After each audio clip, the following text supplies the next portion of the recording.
Okay, children. Today I hope to discuss with you a new unit in your science syllabus, grade 7 science syllabus. First of all, look at this picture. Now you can see an instrument normally we are using in our laboratory for various practicals. Do you know that? What is that? What is that instrument? Yes, it is called light microscope. පුතේ මෙන්න මේ රූපේ ඔයාලා දැක්ක දැන් ආලෝක අන්වීක්ෂය. We call it compound microscope. We call it as compound microscope. අපි ඒකට සංයුක්ත අන්වීක්ෂය කියලා කියනවා. හරි දැන් මම ඔය කිව්වේ ඔයාලා දන්න නම් දෙකනේ. So today I am going to discuss with you about this instrument. මෙන්න මේක ගැන තමයි අද මම කතා කරන්න යන්නේ. So your unit is the correct use of microscope. අන්වීක්ෂවල නිවැරදි භාවිතය තමයි අද පාඩමේ මාතෘකාව. Okay. Now try to identify these pictures. Now you can see what is that?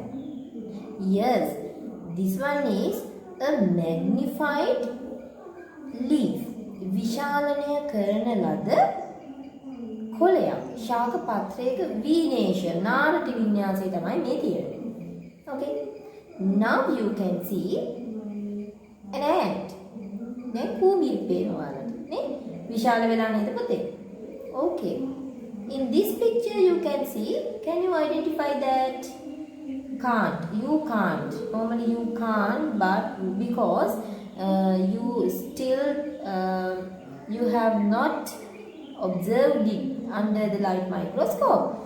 This is our cheek cells. මේ තියෙන්නේ අපේ කොපුල් සෛල. We can put we can get a sample from the inside of our cheek. අපේ මේ කම්මුලේ ඇතුල් පැත්තෙන් තමයි මේ yoghurt handling වගේ සූරලා අපිට මේක ගන්න තියෙන්නේ.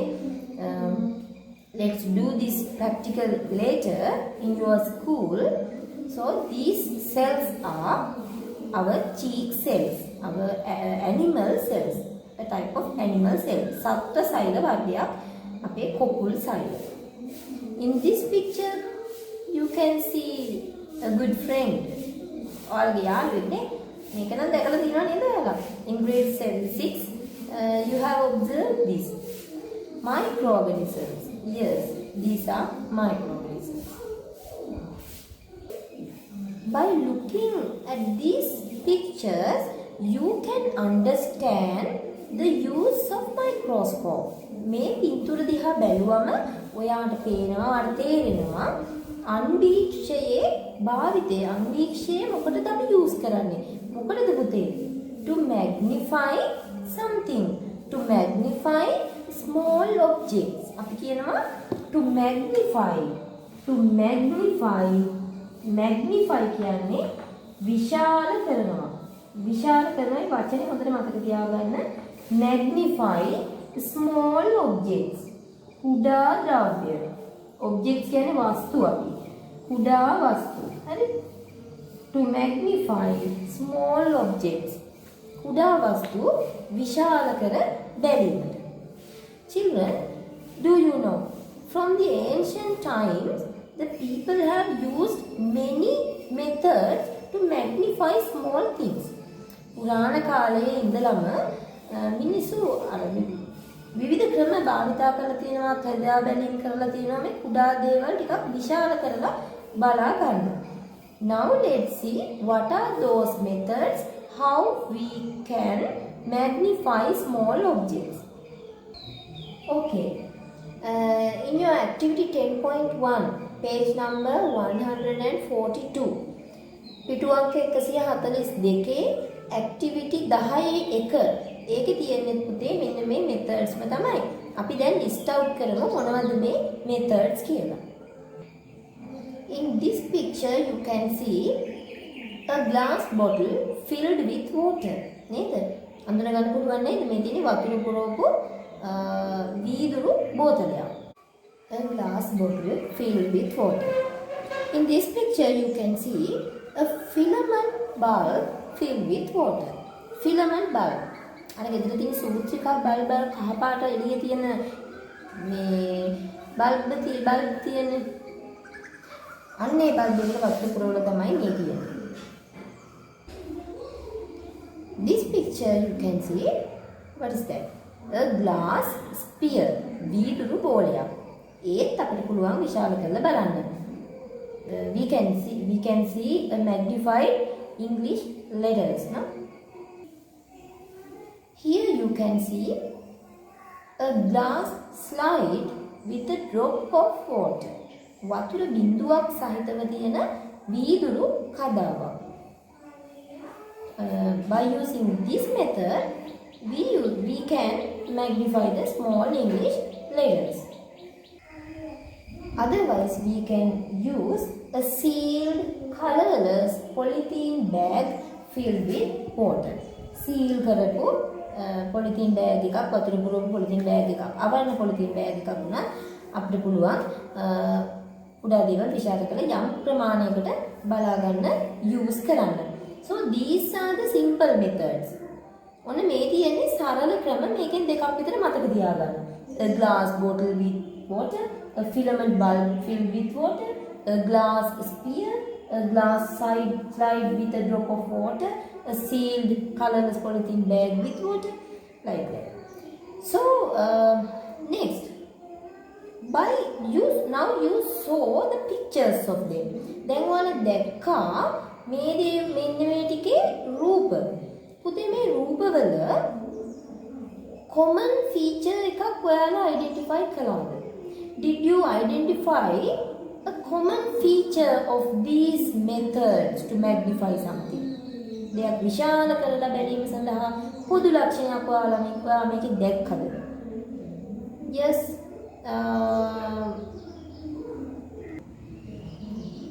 Except filled with water. වතුර පුරවලා තියෙනවා කියන එක නැතුව එකක් common feature එකක් කියලා ඔයාලා හිතන්නේ. වතුර පුරවපු එක නැතුව වතුර පුරවපු නිසා ඇති වෙච්ච common feature එකක් identify වෙනවද? පුතේ මේ හැම එකේම තියෙනවා මොකද්ද?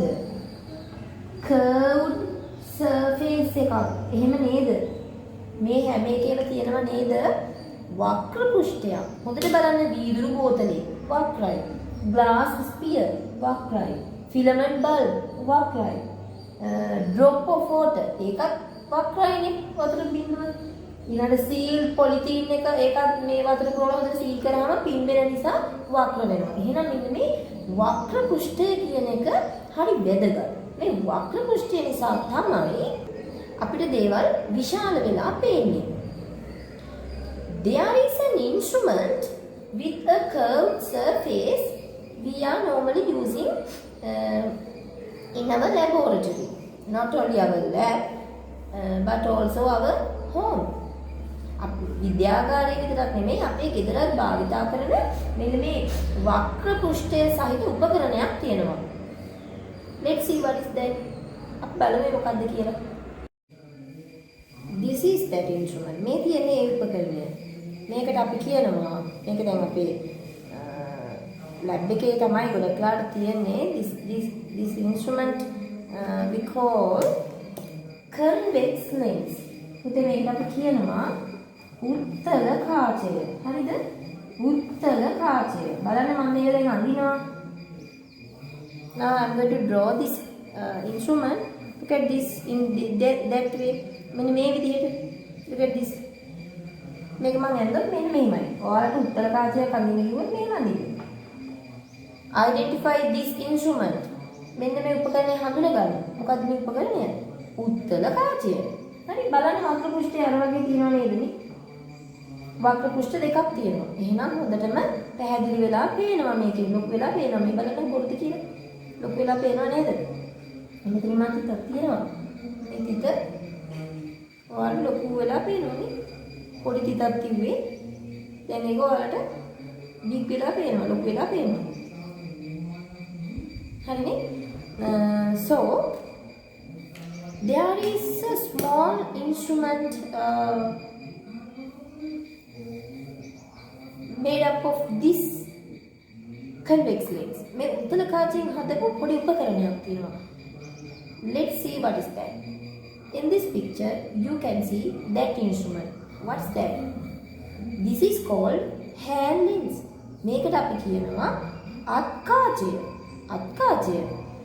මේ අත්කාචය. Yes.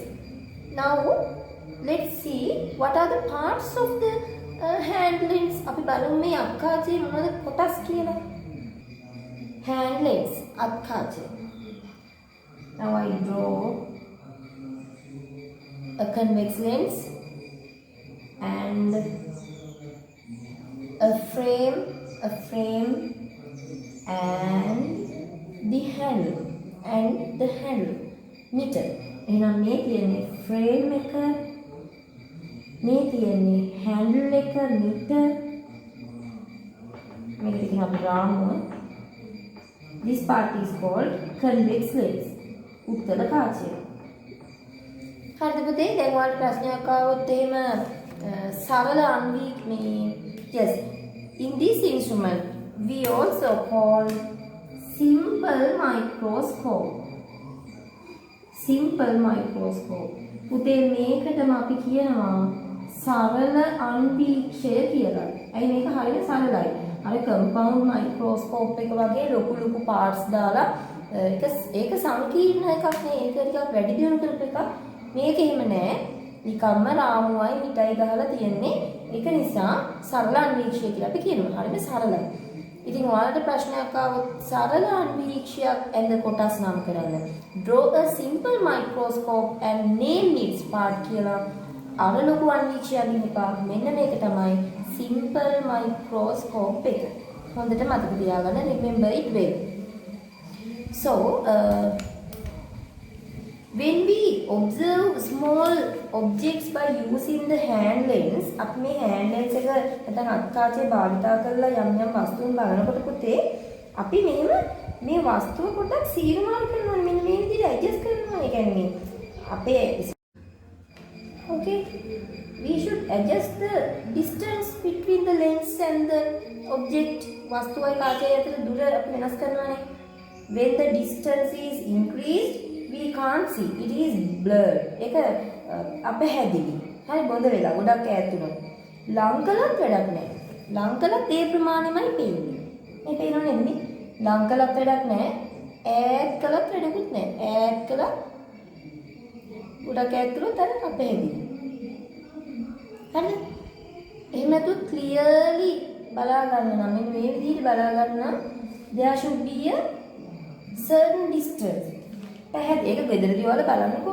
මෙහෙම පැහැදිලිව බලා ගන්න නම් හරි නිශ්චිත දුරක් තියෙන්න ඕනේ කාචයයි වස්තුවයි අතර.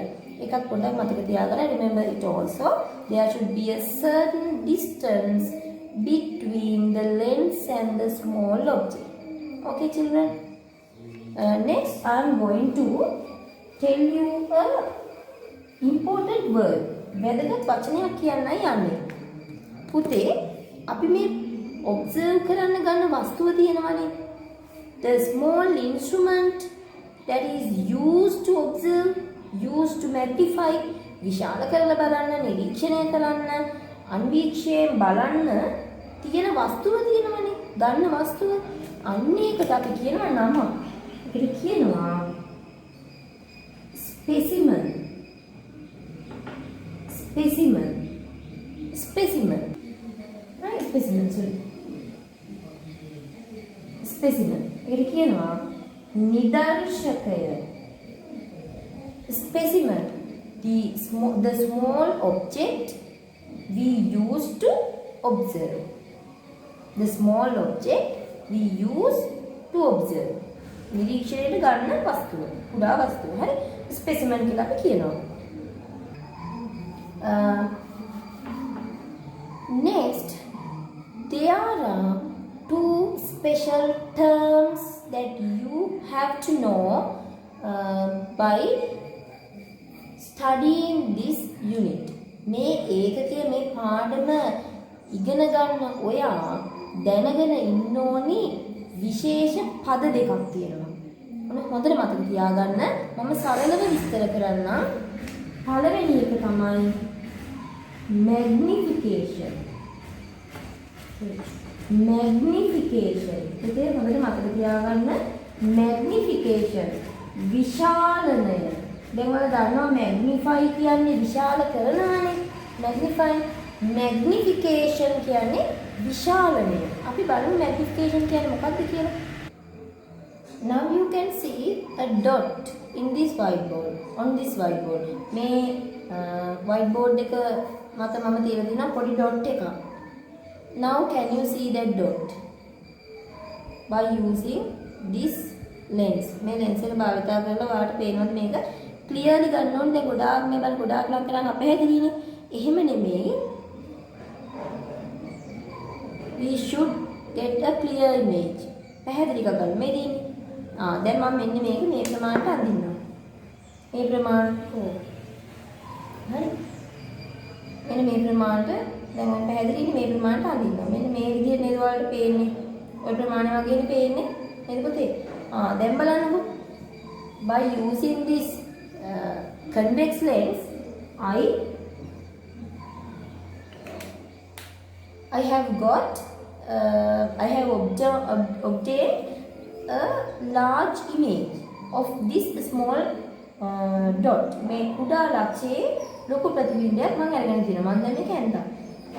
බලන්න පුතේ මේක කී ගුණයක් විතර විශාල වෙලාද මම මේ ඇඳලා තියෙන්නේ. කී ගුණයක්ද? කී ගුණයක්ද? ඔව් ඔයාලා බැලුවම පේන මේක 10 ගුණයක් වගේ. 10 times වගේ විශාල වෙලානේ. අපි 10 ගුණයක් කියන්නේ වැඩි කිරීම 10 කියලා ලියනවා. ඒක කමන්නේ ලියන හැටි ඉගෙන ගන්නකො. වැඩි කිරීම 10. 10 ගුණයක්. 10 times. 10 times. එහෙනම් මේ තිත 10 ගුණයක් විශාල කරලා මේකෙන් බැලුවනේ. ඒ නිසා අපි කියනවා so we say the magnification of this convex lens is 10 times. මේ කාචයේ විශාලනය 10 ගුණයක්. එහෙනම් මොකද්ද විශාලනය කියන්නේ? එහෙනම් මොකද්ද මේ විශාලනය කියන්නේ? විශාලනය කියන්නේ නිදර්ශකය විශාල වී පෙනෙන වාර ගණන. හරිම ලේසි. නිදර්ශකය විශාල වී පෙනෙන වාර ගණන. ඒක කොහොමද ඉංග්‍රීසියෙන් කියන්නේ? ඉංග්‍රීසියෙන් කියනවා බලන්න අපි ලියන හැටි. බලන්න. නිදර්ශකය විශාල වී පෙනෙන වාර ගණන. ඔක ඉංග්‍රීසියෙන් ලියන වාර ගණන. කොහොමද වාර ගණන? වාර සංඛ්‍යාව. ඉංග්‍රීසියෙන් ලියනවා the number of times. The number of times. මේක ඔයාලා මතක තියාගන්න ඕනේ මේ නිර්වචනය. The number of times. වාර ගණන. නිදර්ශකයේ විශාල වී පෙනෙන. ඒ ඔක්කොම එකට ගත්තා නම් ලේසි. නිදර්ශකයේ විශාල වී පෙනෙන. කොහොමද කියන්නේ? Number of times the specimen is magnified. නිදර්ශකයේ විශාල වුණු වාර ගණනක් ගන්නනේ. The number of times the specimen is magnified. නිදර්ශකය විශාල වී පෙනෙන වාර ගණන. වාර ගණන. ඒතකොට පුතේ අපි සාමාන්‍යයෙන් විශාලනයක් ඉදිරිපත් කරන්නේ 10 ගුණයක්, 8 ගුණයක්, 40 ගුණයක්, 2000 ගුණයක්, 50000 ගුණයක් අන්න ඔය වගේ. එහෙම තමයි අපි magnification එක represent කරන්නේ. සාමාන්‍යයෙන් අත්කාචයක ඔය 8 ගුණයක්, 5 ගුණයක්, 10 ගුණයක් වගේ තමයි තියෙන්නේ. hand lens එකක. අත්කාචය. හරිද? The magnification of light compound microscope සංයුක්තාලෝකීක්ෂණයක පුතේ විශාල නේද 2000 ගුණයක් වෙනවා. light microscope. අපි අර බලන්නේ සුද්ධ ජීවීන් එහෙම බලන්නේ. ඉන්නේ ඒකේ 2000 ගුණයක් නිදර්ශකය වගේ 2000 ගුණයක් විශාල වෙලා පේන්නේ. ඉතින් හරිනේ අපිට අර චූටියට පේන සුද්ධ ජීවීන් එච්චර පේන්නේ 2000 ගුණයක් විශාල වුණාට පස්සේ. එහෙනම් ඒගොල්ලෝ කොච්චර චූටිද කියලා හිතා ගන්න පුළුවන් නේද? ඊළඟට 50000 ගුණයක් 50000 times ඒ 50000 ගුණයක් පුතේ ඉලෙක්ට්‍රෝන මයික්‍රොස්කෝප්. ඉලෙක්ට්‍රෝන මයික්‍රොස්කෝප් කියලා ඉලෙක්ට්‍රෝන අන්වීක්ෂය කියලා තව අන්වීක්ෂයක් තියෙනවා. Let's discuss about the electron microscope further at the end of this unit. මේ පාඩමේ අවසානයේ මම කියලා දෙනවා. ඒකේ විශාලනේ 50000 ගුණයක්. ඒ කියන්නේ නිදර්ශකයේ බලන්න ගත්ත එක වගේ 50000 ගුණයක් විශාල වෙලා තමයි ඒකෙන් අපිට පේන්නේ. එහෙනම් මෙන්න විශාලනය. Next let's see the next term. දැන් අර පද දෙකෙන් එක පදයක් මේක. විශාලනය. ඒක පැහැදිලි නේද? The number of times the specimen is magnified. විශාල වී පෙනෙන වාර ගණන. දැන් අපි දෙවෙනි පදේ බලමු. මෙන්න මේක. This one is called resolving power. නැත්නම් resolution. හොඳට මතක තියාගන්න. විභේදන බලය එහෙම නැත්නම් විභේදනය. resolution තමයි ඊළඟ පදය. එච්චරයි ඔයාලට අමාරු වචනයක් තියෙන මෙතන. resolution විභේදන බලය. විභේදනය කිව්වත් හරි. එහෙනම් අපි බලමු මේ විභේදනය. The resolution of the microscope, the resolution of the hand lens, the resolution of the electron microscope. මෙන්න මෙහෙම කියද්දී මොකද්ද මේ විභේදනය කියන්නේ කියලා අපි දැන් බලමු. Before that, I will tell you about your activity 10.4. පුතේ 10 වෙනි ක්‍රියාකාරකම page number 144 144 කියන පිටුවේ තියෙනවා මෙන්න මේ activity එක. ඒකේ එයාලා කියනවා get a colorful picture, colorful newspaper. කියන්නේ අර වර්ණවත් පත්තර කොළයක් අරගෙන by using the hand lens observe the newspaper. පත්තරේ හොඳින් නිරීක්ෂණය කරන්නලු මේ අක්කාචය අරගෙන. හොඳට නිරීක්ෂණය කළොත් පුතේ ඔයාලට පේයි there are a lot of small colorful dots. එතන පින්තූර බලනකොට ඔයාලට පෙනේ පත්තරේ බලනකොට බලන්න මේක අත්දැකීම ගන්න බලනකොට පොඩි වර්ණවත් ඩොට් තිත් ගොඩාක් ඔයාලට දකින්න පුළුවන්. හරිද? මෙන්න මේ ඩොට් ඔයාලා දැක්කේ මේ හෑන්ඩ් ලෙන්ස් එක භාවිතා කළාට පස්සේනේ. පියවියෙන් රූපෙත් පත්‍රය දිහා බලනකොට මෙච්චර ඩොට් ටිකක් පේන්නේ නැහනේ. එහෙනම් මෙන්න මේ resolution කියන එක මම මෙතනින් පටන් ගන්නවා. හරිද? ඔන්න දැන් මම සිංහලෙන් කියලා ඉන්නම් ඉස්සෙල්ලා. දැන් මම මෙතන ඩොට් දෙකක් තියලා තියෙනවානේ මේ. තිත් දෙකක් තියලා තියෙනවා. ඔයාලට පේනවද මේ තිත් දෙක වෙන වෙනම පේනවද? වෙන වෙනම පේන්නේ නැහැ. නෑනේ. දැන් මම මෙතනට මේ උත්තර කාචේ තියෙනවා. දැන් පේනවද වෙන වෙනම? Yes. Now you can see. දැන් ඔයාලට වෙන වෙනම පේනවනේ. එහෙනම් පුතේ මෙන්න මේ resolution කියලා කියන්නේ resolving power විභේදනය. විභේදනය කියන්නේ මොකද? බෙදනවා කියන වගේනේ බෙදනවා. එහෙනම් මේ විභේදනය කියන්නේ ලක්ෂ දෙකක් එක ළඟ පිහිටි ලක්ෂ දෙකක් වෙන වෙනම හඳුනා ගැනීම සඳහා එම ලක්ෂ දෙක අතර තිබිය යුතු අවම දුර. ඒක පොඩ්ඩක් විතර අමාරුයි නේද? ඒකට මතක තියාගන්න වෙනවා. හරිද? එක ළඟ පිහිටි ලක්ෂ දෙකක් වෙන වෙනම හඳුනා ගැනීමට ඒ ලක්ෂ දෙක අතර තිබිය යුතු අවම දුර. ඒක මම මෙහෙම කියන්නම්. දැන් මේ ලක්ෂ දෙකක් මෙතන මම ලකුණු කරලා තියෙනවානේ. ඔයාලට වඩා හොඳට මට ඒක දැන් පේනවා. දැන් මම මෙහෙම බලනකොට ඒ ලක්ෂ දෙක වෙන වෙනම පේන්න නම් පුතේ ඒ ලක්ෂ දෙක මම දැන් මේක විශාල කරලා අඳිනවා. මේ ලක්ෂ දෙක අතර දුර මෙන්න මෙහෙම මේ ලක්ෂ දෙක වෙන වෙනම පේන්න මේ ලක්ෂ දෙක අතර දුර මිලිමීටර් 0.1ක්වත් තියෙන්න ඕන. මිලිමීටර් 0.1ක් කියන්නේ කීයද? මෙන්න මේ ඔයාලගේ මේ රූල් එකේ තියෙනවනේ මෙතන මේ මිලිමීටර්. ඒ මිලිමීටරේ 10ට බෙදලා ඒකෙන් පංගුවයි. මිලිමීටර් 0.1යි. මිලිමීටර් 0.1යි 10න් 1යි. හරිද? එහෙනම් එච්චර පොඩි හතරයක් තියෙනවනේ වෙන වෙනම අඳුනගන්න අපේ පියවිය ඇහිම මිනිස් ඇහිම. ඒක නිසා මිනිස් ඇසේ විභේදන බලය හොඳට මතක තියාගන්න. the resolution of the human eye is 0.1 millimeter. The resolution of human eye. මිනිස් ඇසේ විභේදන බලය මිලිමීටර් 0.1යි. ඕක ලියන්නත් වෙනවා පුතේ. හරි වැරදි දාන්න එනවා. හරි? මිලිමීටර් 0.1යි. එහෙනම් අපි කියනවා මේ තිත් දෙක අතර මිලිමීටර් 0.1ක්වත් පරතරය තියෙන්න ඕනේ පැහැදිලිව වෙන වෙනම හඳුනා ගන්න. ඒක නිසා මිනිස් ඇසේ විභේදනය මිලිමීටර් 0.1යි. තේරුණාද විභේදනය කියන්නේ මොකක්ද කියලා? ලක්ෂ දෙක වෙන වෙනම හඳුනා ගන්න ඒ ලක්ෂ දෙක අතර තිබිය යුතු අවම දුර. ඒක කොහොමද අපි ඉංග්‍රීසියෙන් කියන්නේ? එහෙනම් මෙන්න මේක තමයි සරල සිංහල අදහස. ලක්ෂ දෙකක් වෙන් කර බැලීම සඳහා එම ලක්ෂ දෙක අතර තිබිය යුතු අවම දුර. ඔක ඉංග්‍රීසියෙන් කියන්න පුළුවන් අවම දුර. The minimum distance between the 2 points. ඒක මේ විදිහටම තිබිය යුතු කියලා ඕනේ නැහැ. තිබෙන. හරි? ලක්ෂ දෙකක් වෙන් කර බැලීම සඳහා එම ලක්ෂ දෙක අතර තිබෙන. අපි තිබෙන කියලා දාමුකෝ. තිබෙන. ඒකට ඔයාලට ලේසි. තිබෙන. එහෙනම් මම දැන් මේක ඉංග්‍රීසියෙන් ලියන්නද?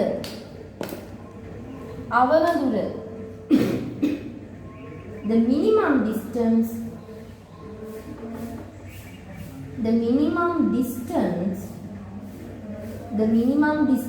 අවම දුර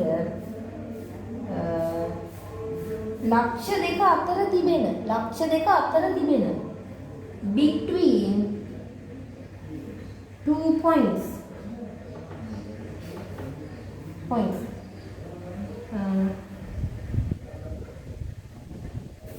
the minimum distance between 2 points බැලීම සඳහා to see වෙන් කර අපි ගම් to see them separately. හරිද? The minimum distance between the 2 points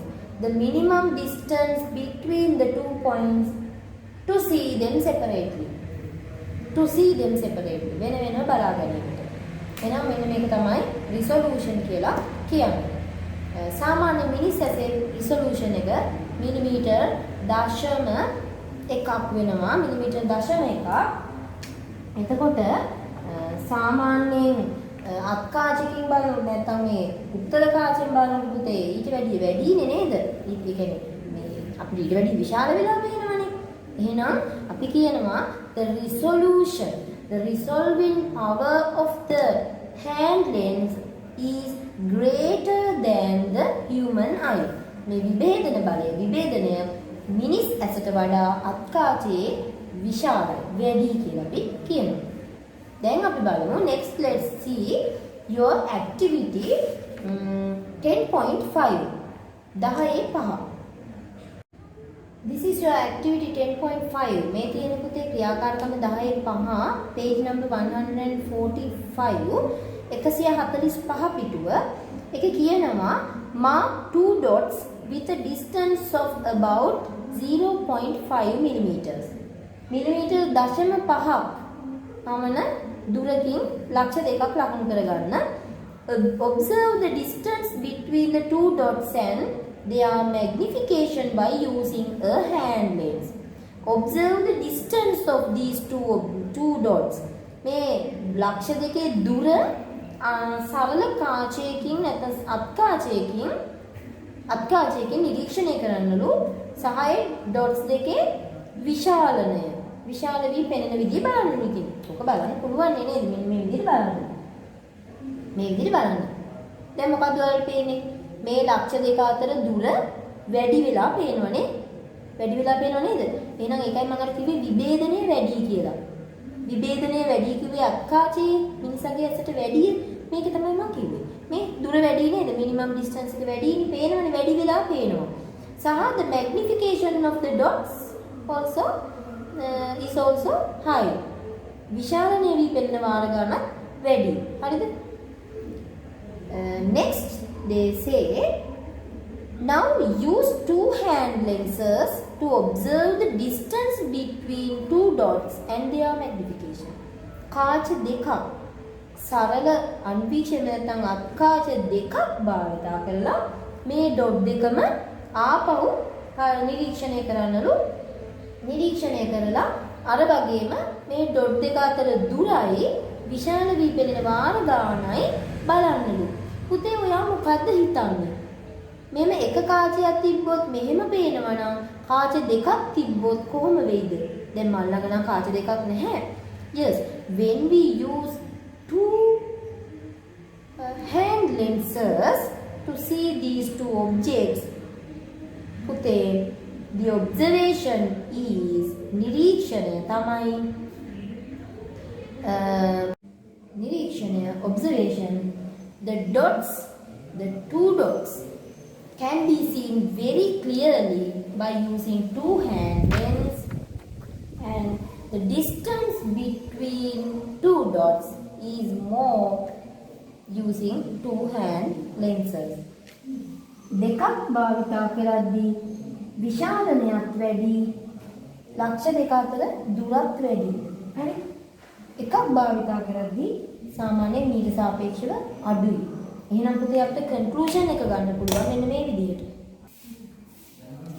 ආපහු පොඩ්ඩක් මේක බලන්න. විශාල වී පෙනෙන ප්‍රමාණයත් වැඩි වුණානේ දෙකක් භාවිතා කරද්දී. එහෙනම් මැග්නිෆිකේෂන් එක වැඩි. නේද? ලක්ෂ දෙක අතර දුරත් වැඩි වෙලා පෙනෙනනේ. එහෙනම් රිසොලූෂන් එකත් වැඩි. So we can get the conclusion two hand lenses can use to get high magnification and resolution. වැඩි විභේදන බලයක් සහ වැඩි විශාලනයක් ලබා ගැනීමට අත්කාච දෙකක් භාවිතා කළ හැකිය. තේරුණාද පුතේ? එහෙනම් අත්කාච එකක් භාවිතා කරනවට වඩා උත්තර කාච කිව්වත් හරියි. උත්තර කාච එකක් භාවිතා කරනවට වඩා දෙකක් භාවිතා කරනවා නම් වැඩිපුර විශාල වෙලා පේනවා.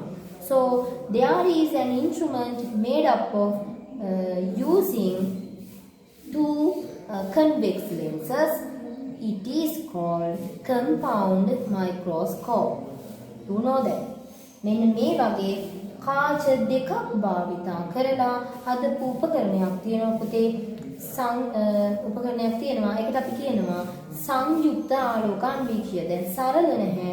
දෙකක් තියෙන නිසා සංයුක්තයි කියලා අපි කියනවා. හරිද? එහෙනම් next